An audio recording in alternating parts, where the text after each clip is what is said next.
Welcome to this week's recording and reading of the Daily Meditations with Native American Elders and our reflections, the White Eagle Talking Circle. My name is Josiah, and I am an addict. Hi, my name is Amanda, and I'm an addict alcoholic in recovery.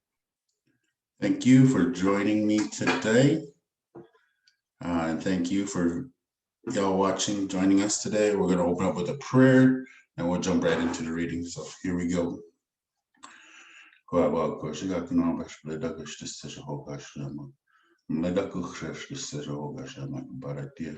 God, creator of all things, we thank you for today. Thank you for all the help that you have given us. We pray for all our brothers and sisters on the red road, those that have gone back out, those still caught up in their addiction. We also pray for those single parents, those that are in mourning, and those that brokenhearted. In your name we pray.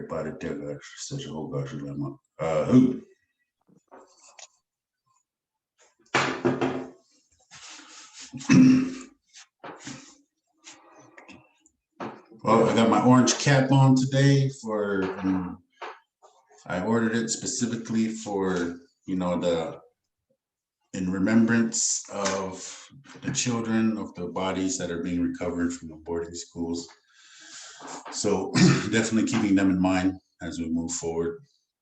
Going to jump right into the summer meditations with Native American elders, August 1st. Everyone got to find the right path. You can't see it, so it's hard to find. No one can show you. Each person got to find the path by himself. Charlie Knight, Ute. There are certain times in our lives when a voice whispers to us. The voice doesn't always talk. Usually we hear it best when we are sick and tired of being sick and tired. Inside every person is the knowledge that a supreme being exists. Sometimes a restlessness occurs and it makes me feel I need to be doing something, or I need to be going somewhere, or maybe I start wondering, who am I? Often when this happens, I feel lost. Inside everyone is a natural built-in desire to be walking the red road or to be seeking a relationship with Creator. No one can force us to make this journey. We must make this journey because we want to. This journey is not on the outside. The path is inside of ourselves. It is inside that we must begin our search. O Great Spirit, help me this day to look within myself. If trouble arises, let me realize that it is not what is going on, but how I am looking at what is going on. Give me your power this day to conduct myself according to your way of life. That was a reading from the Daily Meditation, or Meditations with Native American Elders. There's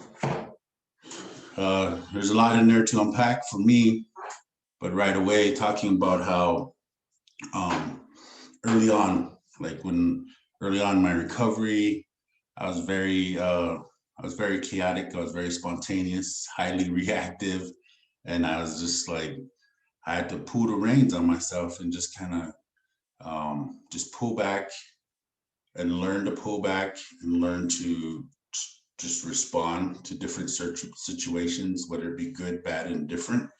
And for me, I like to look at just like moving forward with life on an even keel, not getting too high and not getting too low, where if I'm moving forward and something good happens, I feel that excitement, whatever, but I always try to come back down towards the middle where I'm kind of leveled out a lot of the time.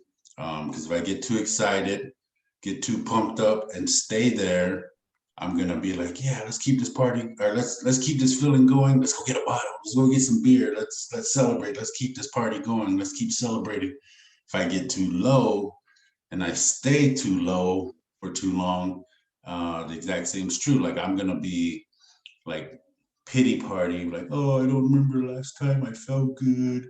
Oh, I know if I slam a pint, I'll feel better, and I'll start drinking.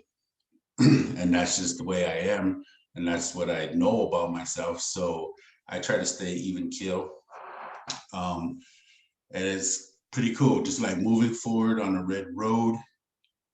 Even though this is my path, even though this is what I have to figure out for myself, Creator God has brought different people into my life that have helped me out, that have different ones that have come and shared their experience, strength, and hope with me. And in turn, it helps me on my path. And then, so that's the formula. So then I go and I share my experience, strength, and hope with whoever will listen. And then that helps me in return as well. Knowing that, it's a trip to me because like I'm closing in on 6 years of recovery. And I'm just like, whoa, that's crazy. Yay. Like, that's real crazy, just in a few, like, well, in about a month, a little over a month to go until I get to that 6-year mark. But I feel like I'm just beginning. I feel like this walk, this path is just barely beginning. So I'm looking forward to what's to come and what will happen, and just continue to trust God, because that's what it boils down to me. This journey is that I can just trust God, trust Igbadadiya, the creator of all things, first creator, trust Creator in all my ways. Because if I don't, then I'm going to be in charge, I'm going to be in control, and I'm going to self-destruct real quick. Anyway, that's all I got for today. And with that, I'll pass the mic over to Amanda.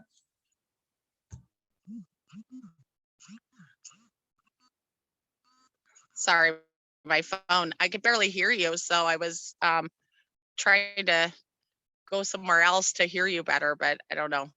But anyways, back to the reading. This reminds me of a saying that says the definition of insanity is doing the same thing over and over again. So when it brings up, perception and how you look at things, I really think that's really important. Me coming from, I'm going to be 3 years sober October 16th, but it really took that perception, I guess, is to just sit back when something happens and to really focus on different perceptions of how to look at the situation. Hi. I've got people walking by. I'm outside. It's and it really took that for me to really, because we go through things every day. We're in situations every day that might piss us off or make us upset, or even great things, So what you were saying about being too happy too, is like the norm to celebrate is like let's go, party, and then you're right there, and I was looking at this the other day too, is like, these people want to go and party, but I want to do something during Christmas, and I'm that type of addict alcoholic, where just one time, and I a trail and not knowing how to get out. So really looking at perception.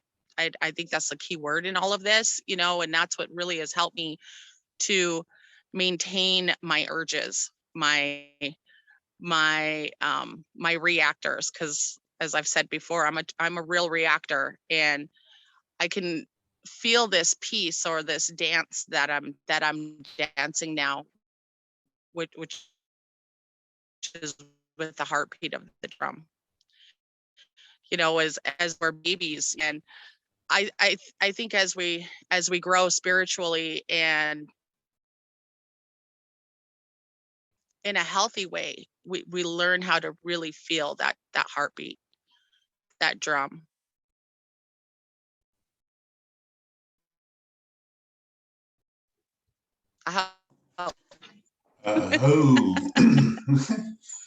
Well, thank you for joining me today, and thank you, our viewers out there, for joining us on our this week's reading of the daily meditations and our reflections. I really appreciate this.